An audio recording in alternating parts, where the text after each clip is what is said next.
Well, good morning. I'm sorry for the delay. We had a couple of TV stations here that want to talk to Sejal and a couple of us. But we were planned to start at 10, so I think we're spot on time for that, keeping a good military timeline. My name's Scott Cooper. You guys probably saw me earlier, and so you're going to have to listen to my voice again for a little bit. But pretend that I'm Ellen DeGeneres as the moderator for this panel. We have an extraordinary group of people that I'm going to introduce individually and ask them to talk and tell their stories. Before we start, I'd like to show you a quick video that talks about our project, it's called Veterans for American Ideals, and about the notion of refugees. That is an often misunderstood topic today, and why I'm so passionate about it, because it never used to be a partisan issue. Refugees used to be one of the great stories of Americans welcoming those that were fleeing persecution, and how refugees, in fact, have renewed America for many, many years. And so let me start with that, and then I'm going to talk a little bit about each of our panelists and look forward to hearing each of their stories. Hi, I'm Scott Cooper. I joined the Marine Corps to serve our great nation and to hopefully leave this world a little better than I found it. Through my service, I learned the importance of American values and ideals. I spent my time in the company of heroes and was imbued with a sense of duty and honor, which to me is the ultimate American ideal. When the time came for me to take off my uniform, I knew I had to continue along that path, only in a different way. So I formed Veterans for American Ideals, because I believe that commitment to service never stops. We as veterans have an everlasting obligation to our fellow Americans and our great nation. Veterans for American Ideals is a nonpartisan group of veterans who share the strong belief that America is strongest when our policies and actions match our ideals, and that we're more secure when they do. We work to bring together people and drive bipartisan consensus on issues of national security. Issues like torture and the cruel treatment of prisoners, promoting the rule of law, and ensuring that those fleeing persecution can find refuge. These are issues that we as Americans, and as former servicemen and women, simply cannot ignore. I ask you to join us in finding pragmatic solutions to our nation's greatest issues, and in encouraging our leaders to live up to the ideals we fought for and uphold the highest honor.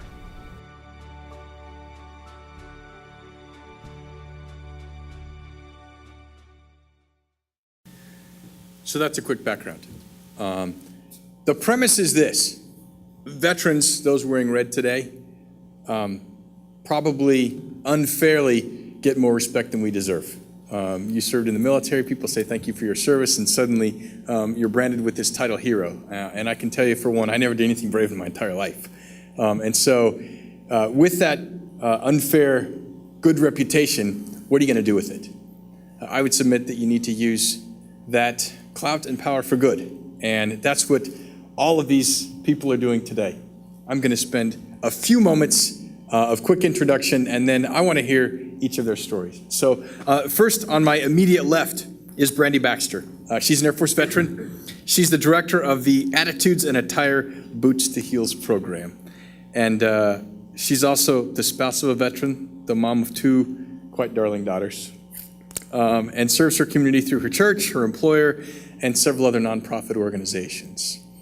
To her immediate left is Jeff Hensley, who at one point in his life was a Navy F-14 pilot.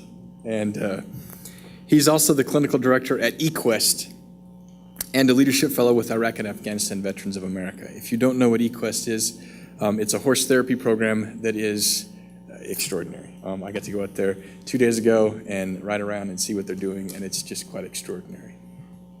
To his immediate left is Othman al-Janabi, who is from Iraq and spent several years working as a translator for American forces, and then came to America through a special immigrant visa program that we're doing a lot of work on to try to get Congress to renew, that they need to do the right thing on this. But then since he came to America, he settled in Dallas, works for Refugee Service of Texas, and it's doing some amazing things. To his left is Jean Congera, who arrived in the United States as a Burundian refugee in 2006. He was born in exile, spending much of his life in refugee camps in Rwanda and the Democratic Republic of Congo. And now Jean leads outreach at the Northwest Bible Church's Community Center, where he aids refugees in building new lives in the United States. Jean became an American citizen in 2013, I should mention. Hear, hear. And to his left is Mio Chirai, who became an American citizen 2 months ago. Hear, hear. But he arrived in the United States as a refugee from Burma in 2010 after spending 7 years in a refugee camp in Malaysia after he had fled the regime in Burma in 2003. He works at Refugee Services of Texas, which is a nonprofit organization that helps refugees resettle in the Dallas area. He's also part of the Chin American Association and is vice chairman for the Burmese refugee community in Dallas and Fort Worth. And then to his left and the far left is Joe Jenkins, who has the unfortunate task of working alongside me at Human Rights First. But Joe spent 5 years in the Marine Corps. He joined after 9/11, was a crew chief on CH-53s. He's quite an extraordinary story. Again, enlisted after 9/11, did his 5 years to 2 tours in Iraq, used his GI Bill to get an education, and graduated from the University of Texas at Dallas, and of course, could not stop serving, so he joined Teach for America and taught in inner city Dallas for 2 years, and then continued his education, is at the LBJ School at the University of Texas, and then was selected as a fellow to come up in the Washington program, and that's where he has to work for me. And so Joe Jenkins is here as well. With that, I'm going to take the stool and start with you, Brandy. I want to start with each of you, and I told very brief versions. Tell me your story. Where were you on 9/11, and how did it affect you, and how did it draw you to the life of service that you have? Well, I was actually a civilian on 9/11, and I remember that day being filled with fear. For the first time in my adult life, our country had the battlefield on our land. And my uncle was a former drill sergeant in the Army, and he and I were talking about military service and life in America and just serving in general. And he said, "You need to join the military." And I was like, "No, I've seen what you do down there at Fort Knox. It's not for me." And he was like, "No, there's so much more to the military than just basic training." And I remember just kind of feeling like I wanted to do more with my life after so many had lost their lives on 9/11. And so 2 months later, I enlisted in the United States Air Force. And I, kind of like you said in your speech this morning, I met people who were not focused on a lot of the things that tend to divide us as a country, but we really came together as a team and as a unit. And for the first time, I was in an environment outside of my close cultural community, and I was able to embrace and identify and connect with other cultures and other races and other backgrounds. And so doing that reminded me of something that my grandparents actually instilled in me very early on, which is doing for others. And I have memories of my grandparents just opening their home to the community. And so even while serving on active duty, I was always involved in church activities and volunteering to support this day or that day, because I just realized that being an American is more than just a birthright. Being an American is a privilege and an opportunity to reach out and expand our community. So that's what prompted me to serve and why I continue to serve today. Awesome. Thanks, Brandy. Jeff, over to you. You were 50 on 9/11, were you? Or 49? Took me a second.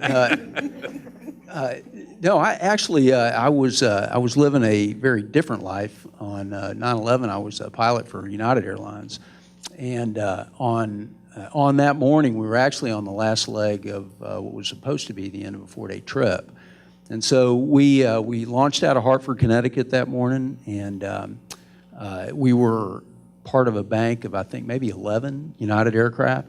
And so we were right in the middle of it. We were on frequency with United 175. We were, at that point, they had already lost comms with American 11, and they were looking for them. and me and the guy that I was flying with, I think that, this was confusing. There was a lot of confusion over the radios. We didn't really know what was going on. And then as things started to unfold, it became very chaotic and then very scary.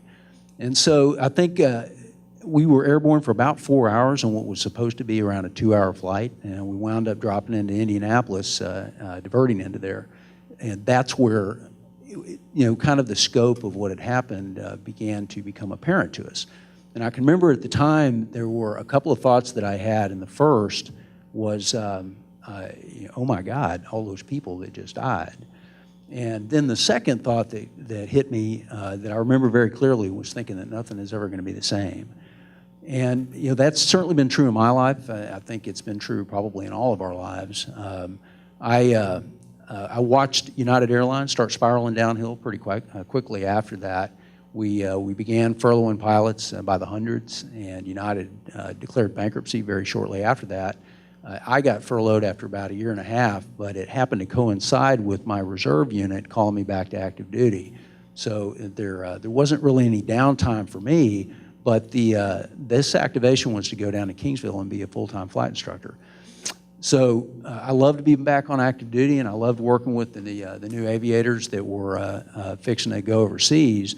But I was feeling like I was on the sidelines, and I felt like it was really my responsibility to get in there and be part of the game.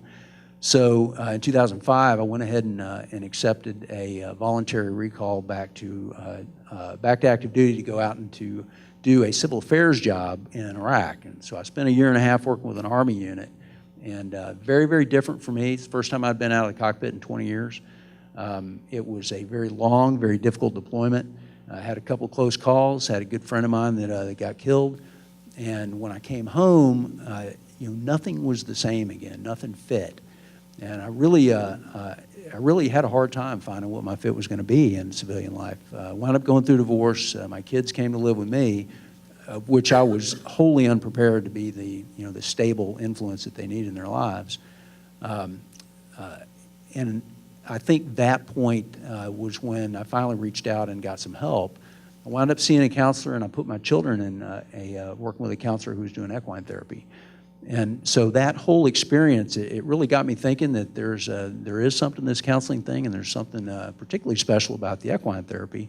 So that's right about when the new GI Bill was getting signed into law. So I used it to go back to school and to get my master's in counseling, focused on veterans issues, focused on animal-assisted therapy, and particularly on equine therapy. And then I started, as I'm tracking through that program, really feeling a lot better. And, my focus sort of turned from being inward to outward, and trying to look for new ways to serve again.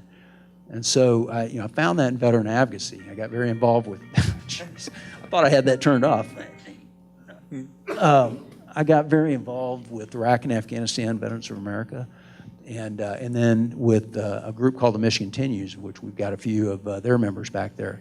And in fact, I was awarded a fellowship with the Michigan Continues to serve for 6 months in the community here.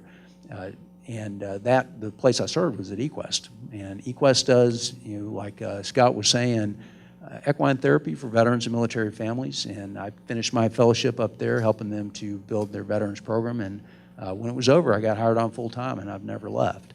So I think that's, my 9/11 circle story has kind of come full circle.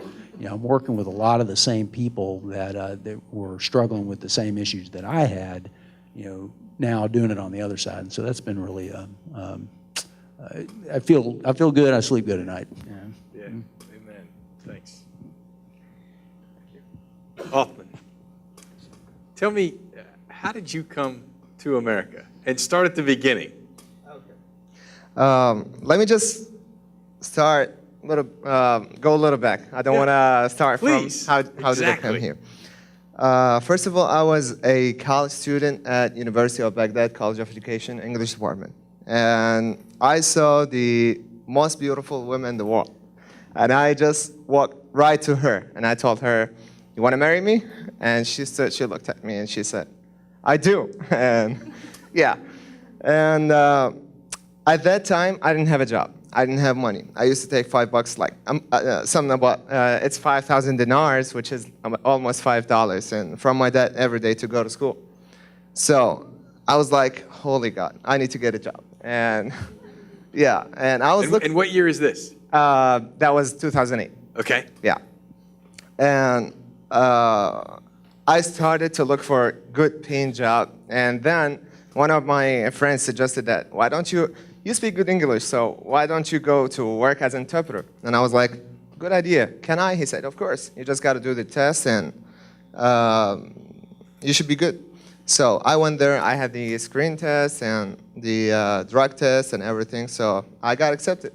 And I started the job. I made very good money up there. And I got married in 2009, October. And yeah. And now I have 2 daughters. So I was living very, very good life. I got money, I got job, I got married, and everything was going like great for me until the day that I received the letter of threat with a bullet in an envelope in my front door. And it was telling me that we know what we do, what you do, and we know where you are and what you are. And I was like, okay. I was thinking about quitting my job, but I didn't. I changed my address, I changed my car, but I didn't quit my job. And I moved to another house, and they found me for the second time. And I was leaving the base, and there was a car following me. And I was driving like crazy, and I called my brother. He was in the Iraqi army, and I was like, what to do? He said, stop at the first Iraqi army checkpoint and tell them what's going on. And that's what I did, and I thought, like, this is it. I cannot do it anymore because it's now I have family. It's not just about me. So I stopped working, and I applied. I thought that they found me for 2 times, so they will find me again. So I applied for the special migrant visa, and that was in 2010. And it took me 5 years to come to the United States. And that was a very, very long process. Imagine that for 5 years, you never missed a phone call, and you are looking at your phone, you're waiting for that phone call to tell you that you're going to the United States. And that was the best day in my life again when I received that call. But guess what? That was the worst day in my life again because they told me that only you can go to the United States. Your family cannot go. And I was like, no, this is not happening. So I emailed them, I contacted them, and they said, it's a long process, you cannot do that. If you want to go, we can issue a visa for now. If not, you have to stay there with them until they get processed and everything. So one of my friends in United States Army, Staff Sergeant Sergio Carmona, he's from Philadelphia, and he contacted senator in there, and the senator contacted the embassy in there. So somebody was moving, somebody was doing a thing. So the embassy contacted me, and they said that we're doing our best, but it's a process. There's nothing we can do. And I decided not to leave them because I cannot leave them without money, without job, without a house, and I had to wait until the day that there was a militia group came to my apartment complex, and they got the guy living in front of me, right next to me, and the one upstairs, but not me. So I thought, like, I'll be next. So my wife said, this is it. You're not staying here. Send that email and go to the United States, and we will pray so we can be together again. I took that decision, and imagine, like I said, I was just imagining taking that airplane and holding that bag and going out of Iraq, out of danger. But I did that alone, without my family. So, and this is the funny part. When I applied for my family too. Every person in my family was here before me, and I was the last one to come to the United States. I'm talking about parents and brothers. So they were here before me. Like, my father was here 2 years before me, and my brother then joined him after 1 year. So they received me. I was resettled through Refugee Service of Texas, and they've done an amazing job with that. After 3 months, of being in the United States, I got the call from my wife. She's telling me that her visa got issued, and that was, again, the happiest day in my life.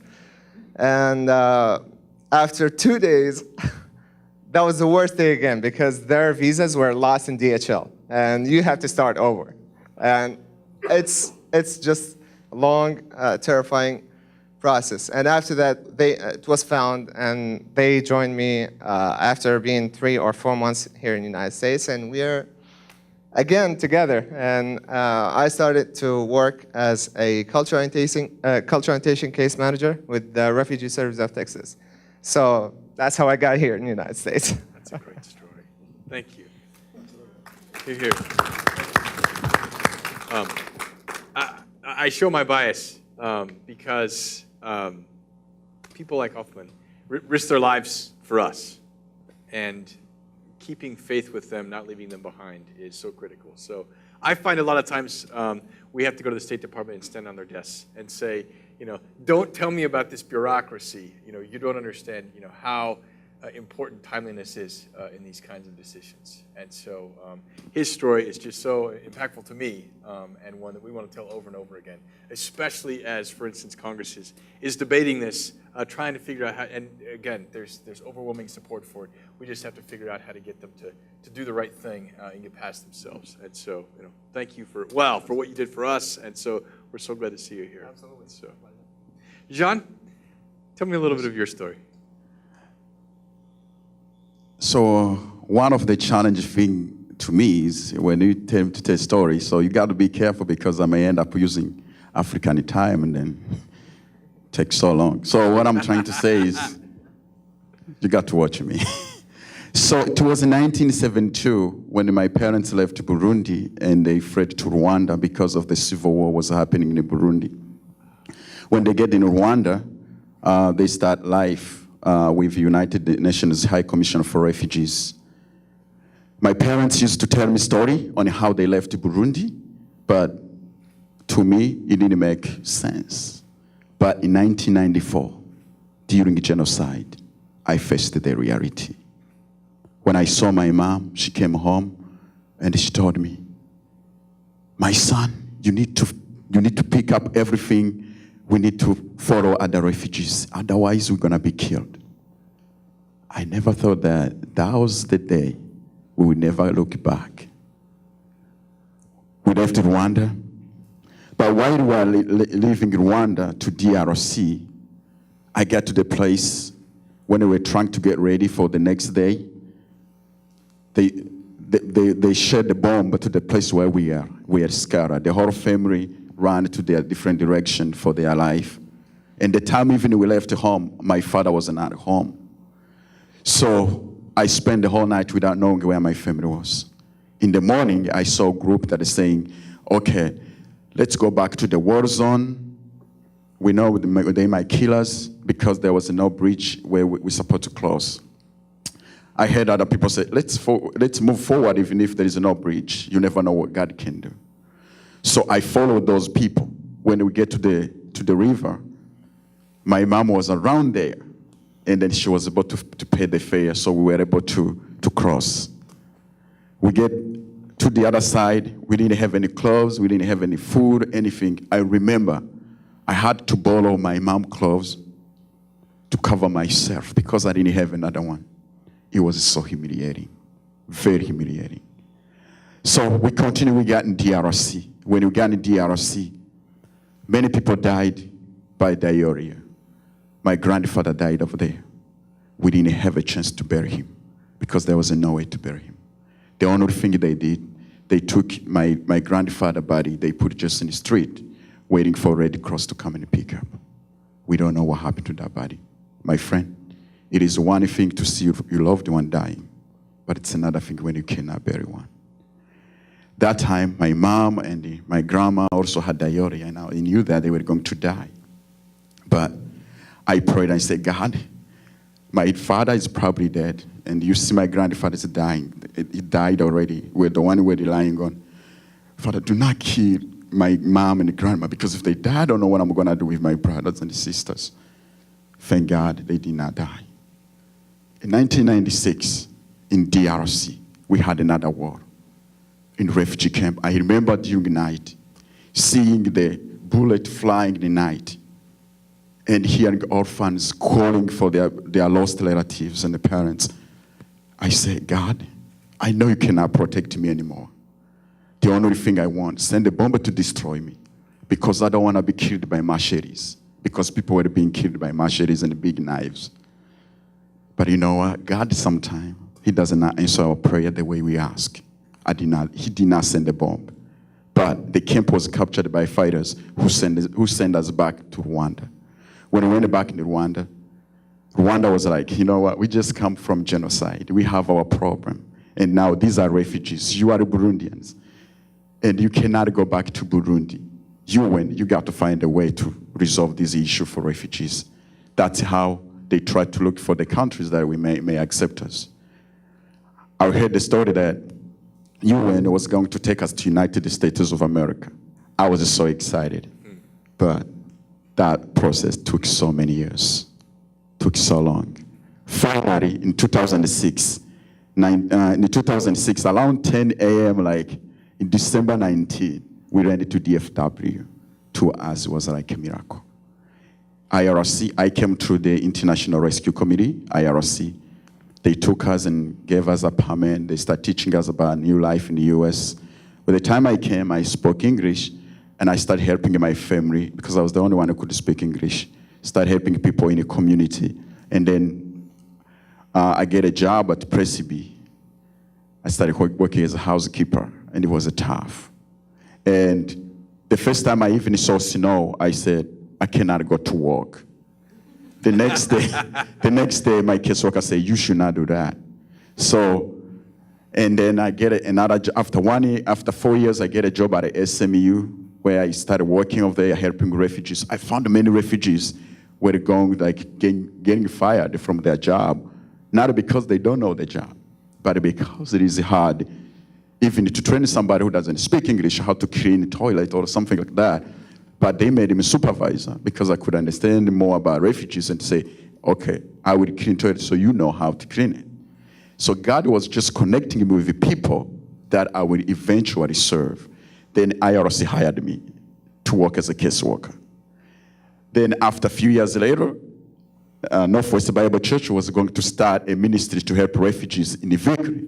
They knew me because I've been there like almost 8 years. They hired me to help refugees. So right now, I'm working in the Victory. I'm one of the community leaders helping refugees to go through the things that I have gone through. I help those refugees not because it's a job, but because I think if there were no other people like that who helped me in my refugee camp, I shouldn't be here. So I feel like I owe something back to the community. My story is so long, but I just want you to not miss this. You know, I pray, God will respond to my prayer. And always, he doesn't respond to the way we want, but doesn't mean he's not there. Thank you. Thank you.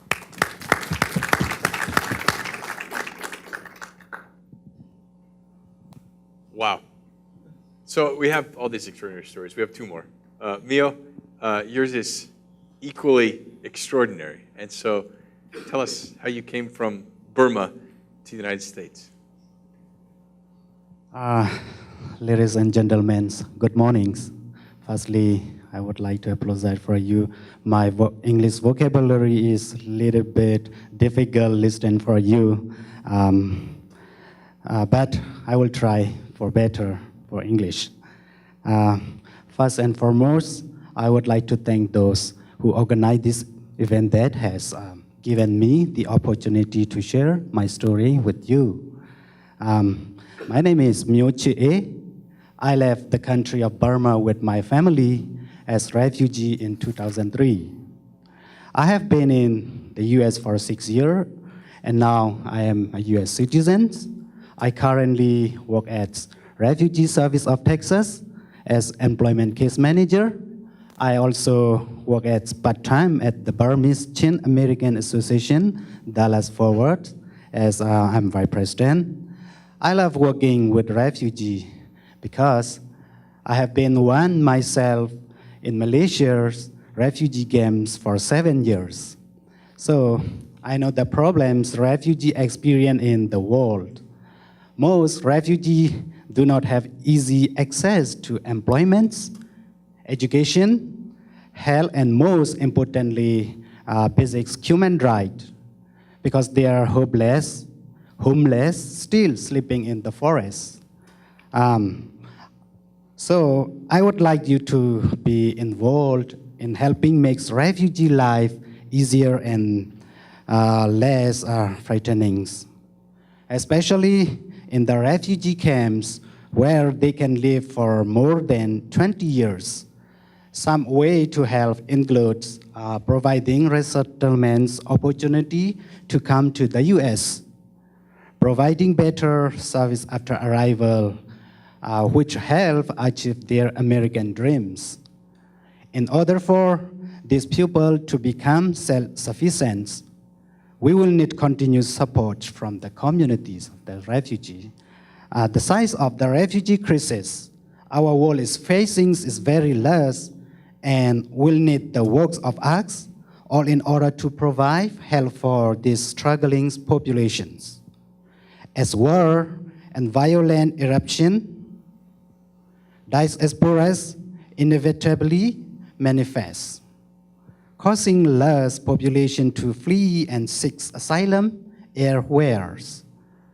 We have to work together to face these issues, because working alone or only with specific community can lead an imbalance in cures and opportunities. In conclusion, I hope you will find the time and heart to offer any assistance and help to refugees and their families. All of you are truly saviors and can make another individual's life much better than wood wires. It is only a matter of knowing how to help. I would like to say again, thank you so much for your support to refugees. Thank you. Thank you, Mia.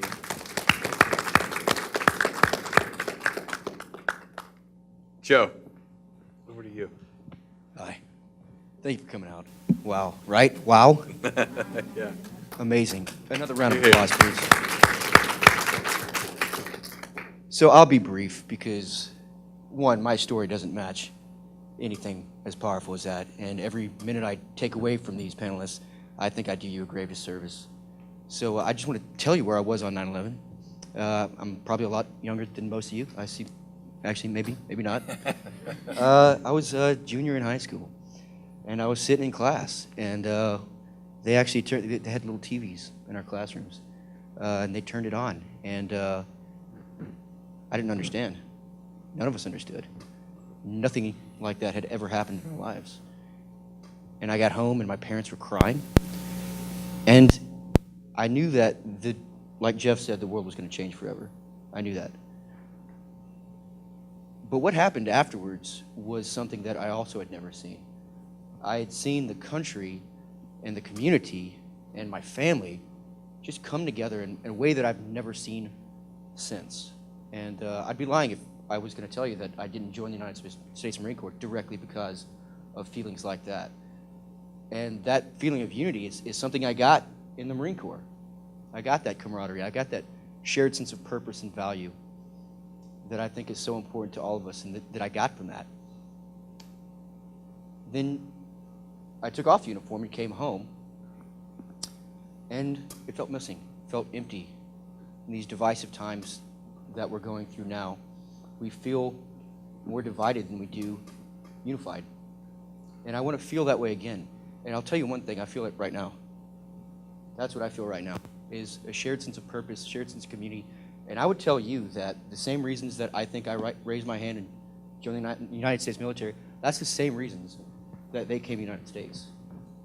There's no difference. You notice we're all wearing the same color shirts up here. I think we all serve the United States in some way or another. I mean, listening to these stories, it should be very clear. When people say, and you'll hear this on the nightly news, you might hear in the newspaper. These refugees, we don't know who they are.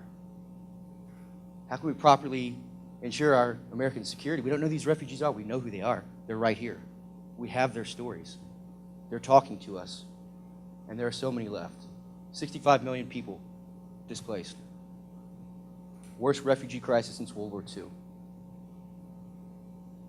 I think the courage that's represented here could be a beacon. It could be the prototype moving forward and bringing us together in a spirit of community and service, which we're going to go out there and do today, and we're going to show them what it's all about.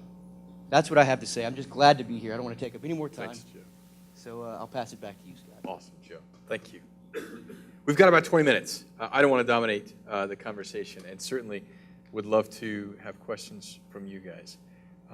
Karen is not here, and I'm going to get to you in just one second, but she was the one that has been behind the StoryCorps part of this project. And I think that you come to understand by telling stories. And so that's, the intent with this panel here. So thanks to all of you. And then let's just continue the conversation. We've got about 20 more minutes before folks need to go out there. And so what can we talk about? Please. Brandy. Brandy.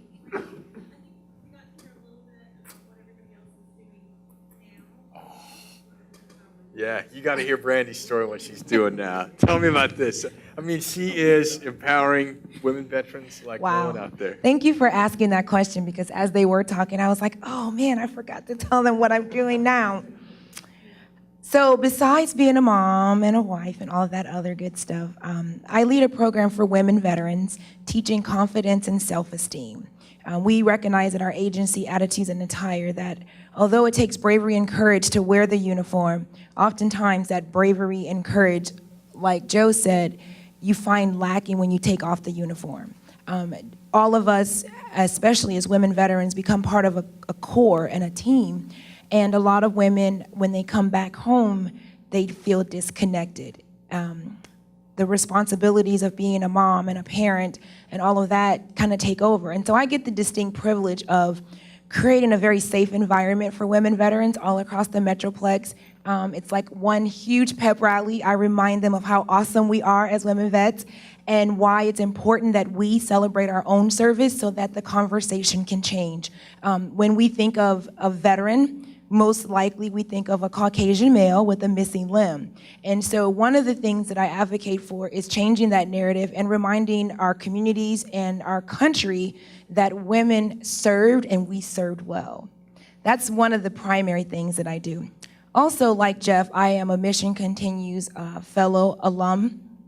And my background is in personal finance.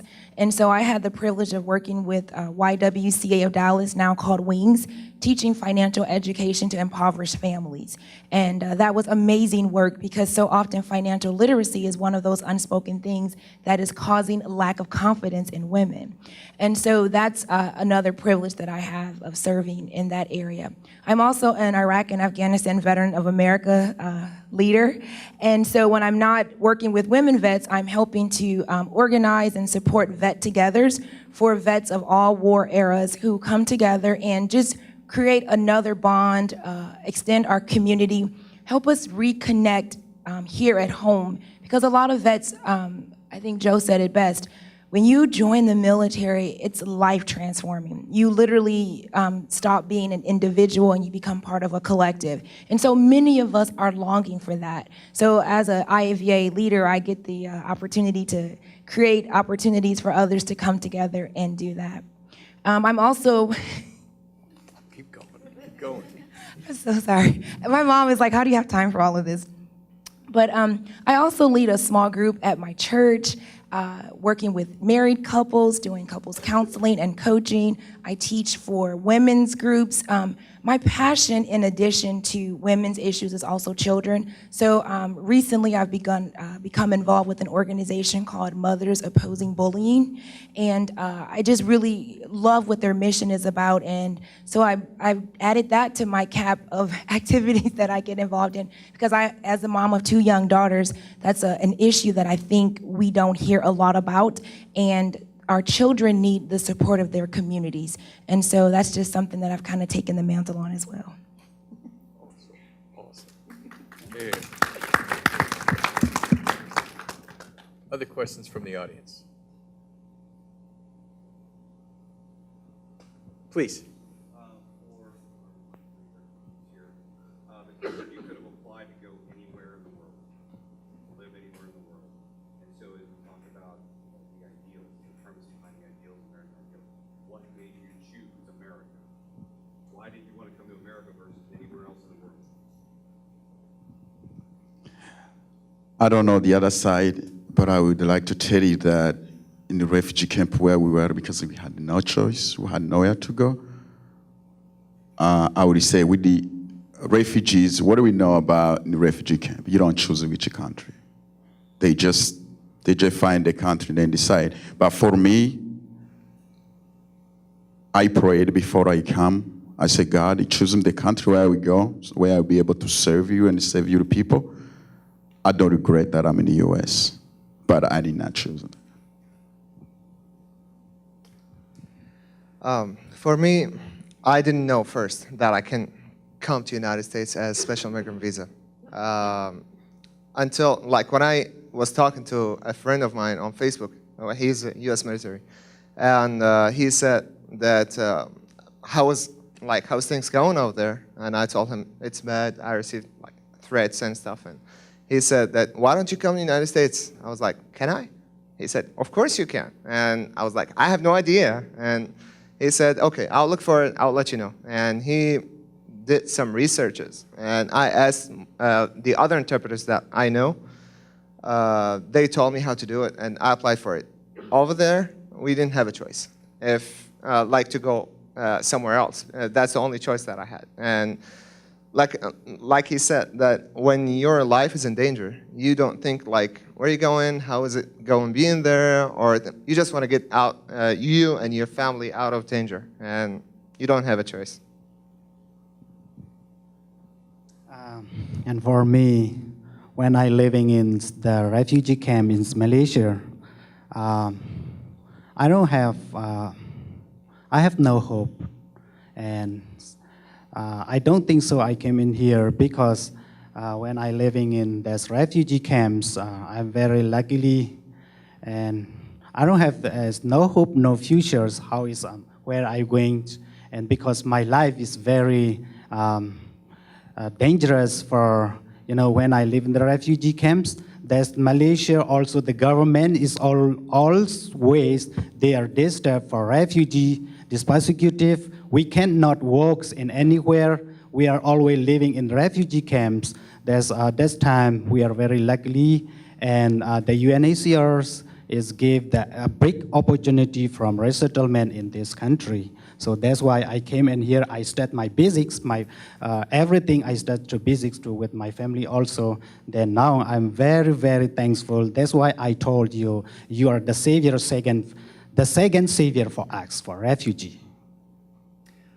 I can actually talk just a touch about it without getting too wonky, I hope.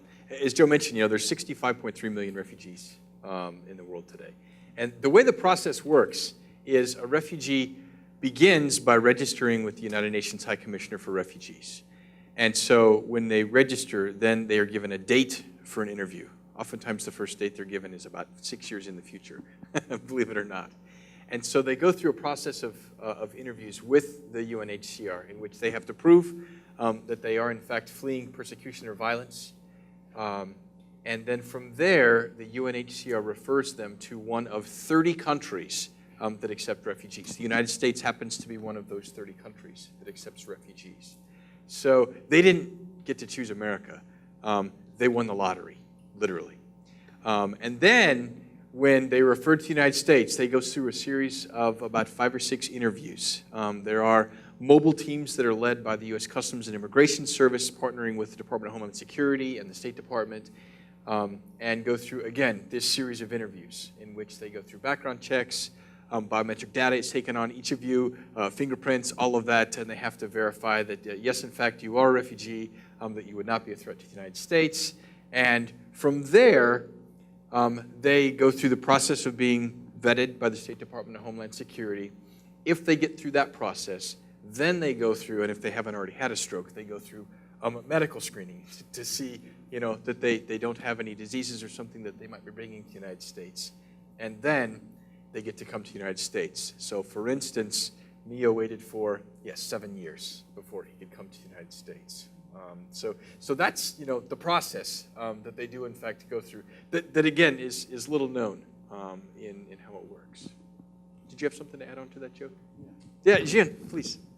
Yeah, like he said, like my process also took like 6 years as well.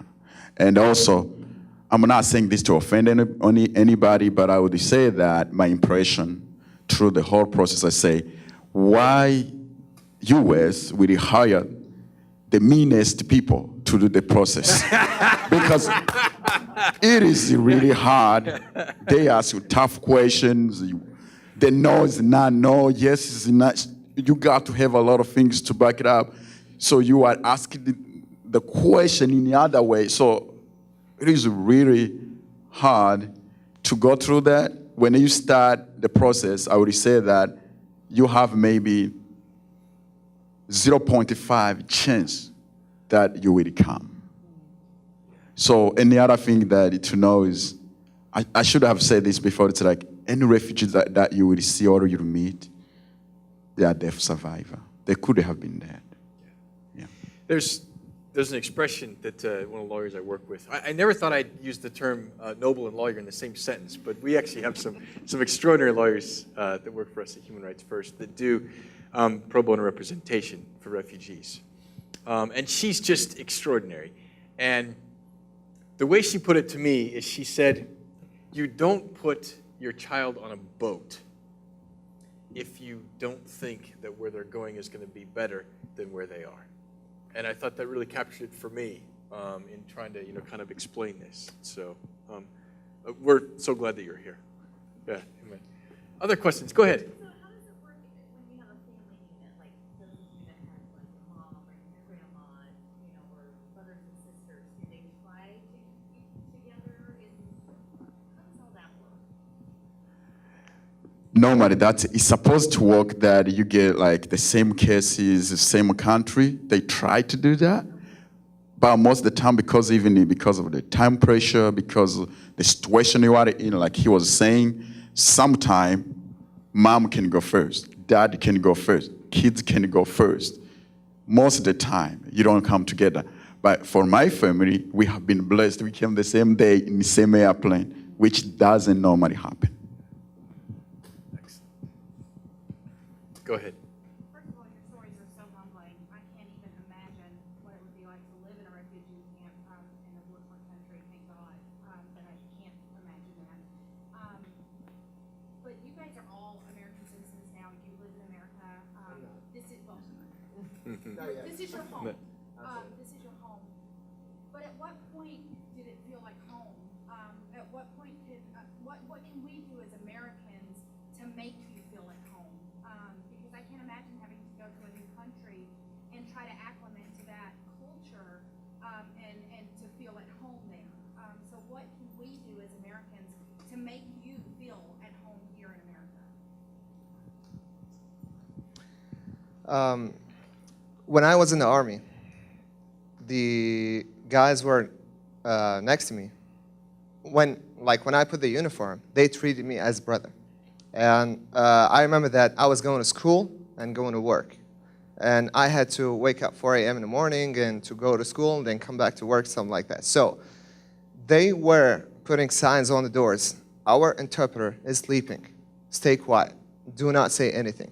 And when I took off the uniform and they left, I remember that my captain, because I was interpreter for company commander, Captain Noel, and he cried, and I cried.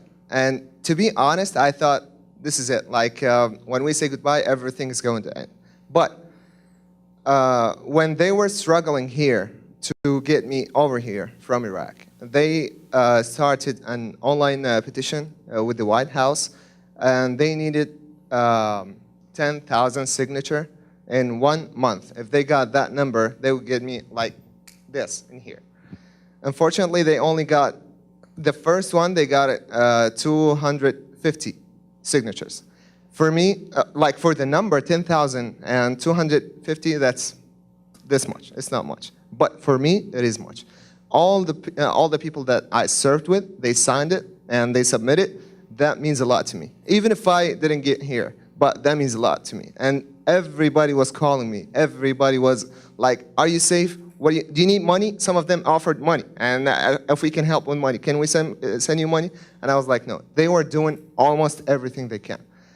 When I got here, one of them offered me a house. One of them offered me a car. And the other one said, why don't you come to this state? And they were doing a lot, basically. So for me, it was easier because I can speak English. I got good job, and I do cultural orientation case management, like I said. But for people who do not speak English at all, like when I work with RST right now, there are some people who do not know, like, for example, there was one lady, they got a microwave in her kitchen, and they told her that this is where you heat or cook your food. Guess what she did? She got some woods, and she started fire in the microwave. She thought that's what they do. And so they don't know. And we always ask for volunteers, like in Refugee Service of Texas, ask for volunteers, and there's now welcome teams. They start to match with the families when they arrive to the airport.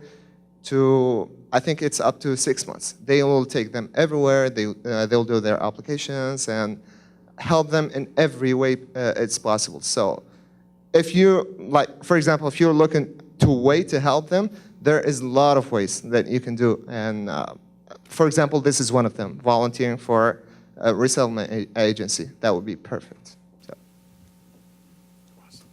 I think we have time for probably one more question because you all have some work to do, I know.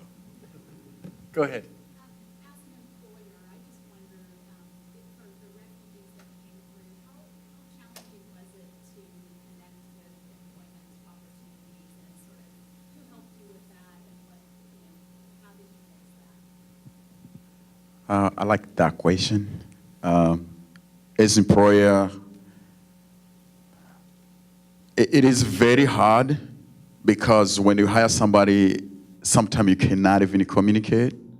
It's not more about, oh, there is a job need to get done, but how the message get across. So as employer, if you are trying to hire refugees, so what I would say that it's like to work with the case workers.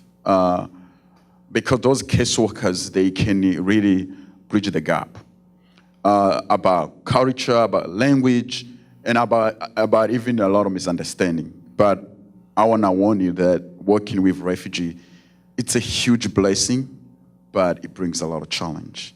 I've seen, here's one example. I called one of employer. Actually, we go to the same church. I had this good relationship. He hired 12 refugees. When he hired 12 refugees, after 1 month, only 4 left. It was so disappointing. I was like, will this guy calling me again for more, to hire more refugees? Or so it's always a challenge, but normally if you work with a lot of case workers, like he's an employment specialist or him, they really try to bridge the gap. And at the end of the day, the first time we work with those refugees, they might not be doing the job the way you want them to do it, but at the end of the day, they're going to become the best employees you can have. At the SMU, those people I told you they were almost going to be fired. When I get them, I start training like that. Today, they are the supervisors and the managers there. That's awesome. Well, in conclusion, I want to end with a short story, which is kind of in the theme of this. And it addresses the question, so how is it that refugees, veterans, other service organizations, what's the common theme here? 3 years ago, my daughter was a junior in high school, my younger daughter, and it was the week before Thanksgiving, the weekend before Thanksgiving, and I insisted that she participate with me in a project that was delivering Thanksgiving dinners to refugees in the local area. We'd coordinated all this. She was furious because, well, she was a junior high school, and you know, kids have an alien living inside them at that age. They eventually come around, I'm told. And there's a theme that I kept coming back to her that I learned in the Marine Corps, which is perhaps the greatest criticism you could have of anyone is that he or she is working in his or her own bolt. That's kind of the expression, that they're looking out for number one. And after that, she was actually kind of transformed. At the end of the day, she actually was nice to me, and she said, Dad, that was pretty extraordinary. You know, I realized, like, man, that's kind of cool, what, you know, all these people are doing and what these people need. And she kind of got out of herself, at least for an hour or two. And so what I'd say today is that whether it is your church or a faith-based community, whether it's the Red Cross, whether it's the Mission Continues or Team Rubicon or this EFNT, these are people that aren't working their own bolt and feel like they need to give something back. And so my hat's off to all of you. That's the common theme that is today. And I thank you guys for, one, telling your stories. I know they'll all be around. And this is just quite extraordinary. So I'm humbled to be part of it. And now I know that you all need to get to work with what you're doing the rest of the day. Thank you all for being here. Thank you so much, Scott, and to all of the panelists. This was such an incredible conversation to listen in on. Some amazing stories, very powerful indeed. And I'm so glad that we here at the Communities Foundation could provide a platform to actually begin this conversation in our community, because it really is very important for different disparate groups to come together and have these conversations and really understand where people are coming from, because that's when you will really truly have an appreciation for the lives that others live. At the end of the day, we all seek the same thing, which is good, you know, today and tomorrow for us and our families. And that's kind of the common theme. Today is a day of service, our 15th annual Freedom Day, where we all go out and serve our community. But this is also our community, and I'm so delighted that we are all here gathered today. It was a very important component of our morning. So thank you.